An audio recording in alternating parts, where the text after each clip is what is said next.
President Roosevelt responded to the opposition. It began with the Supreme Court. When the Supreme Court ruled that the Agricultural Adjustment Act and the National Industrial Recovery Act were unconstitutional, FDR felt he had to do something to get his New Deal programs through. What he proposed was a court reorganization bill. FDR proposed changing the Supreme Court from 9 justices to 15. Typically, his New Deal programs were opposed by 5 justices and supported by only 4. FDR felt by appointing 6 new justices of his own that he would get a majority in the Supreme Court, and this would allow him to have any of his New Deal programs judged to be constitutional. Unfortunately, FDR was criticized for what appeared to be a constitutional power grab. Many people saw this as a way of him circumventing the Constitution and the system of checks and balances.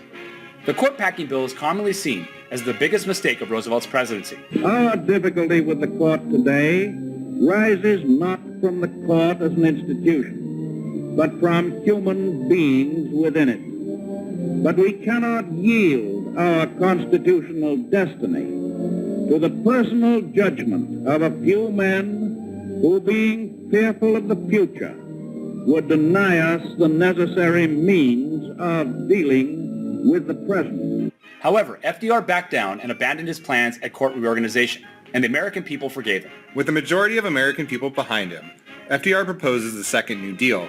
He also calls this the Second 100 Days. He acknowledged that there was still more to do. FDR launched a new wave of programs that focused on long-term recovery and more direct relief to American workers and farmers.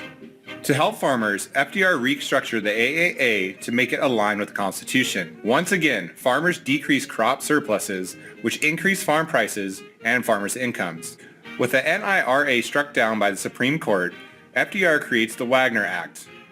The Wagner Act creates the National Labor Relations Board, or the NLRB.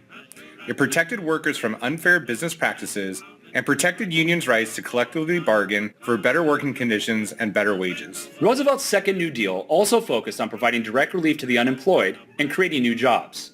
FDR authorized the Works Progress Administration, or the WPA. In 1935, the WPA began putting Americans back to work. Its focus was to provide public works jobs to unskilled and professional workers. The WPA created 8 million jobs in various areas of life in America. Its workers built 850 airports and 125,000 public buildings. They laid 651,000 miles of road. They made clothes for the needy, and they provided jobs for struggling artists who painted murals on walls and posters for the various New Deal programs. While these jobs weren't permanent, the work gave people dignity and an income to spend with. One worker said, "Even when a man raked leaves, he got paid and he had some dignity." Waking up in the morning and having a job to go to really lifted the morale of the American people. One of the longest-lasting programs of the New Deal was the Social Security Act. In 1935, FDR signed the Social Security Act creating the Social Security system. This system, which is still in effect today, benefits retirees, the elderly, and the unemployed. There are 2 facets to Social Security.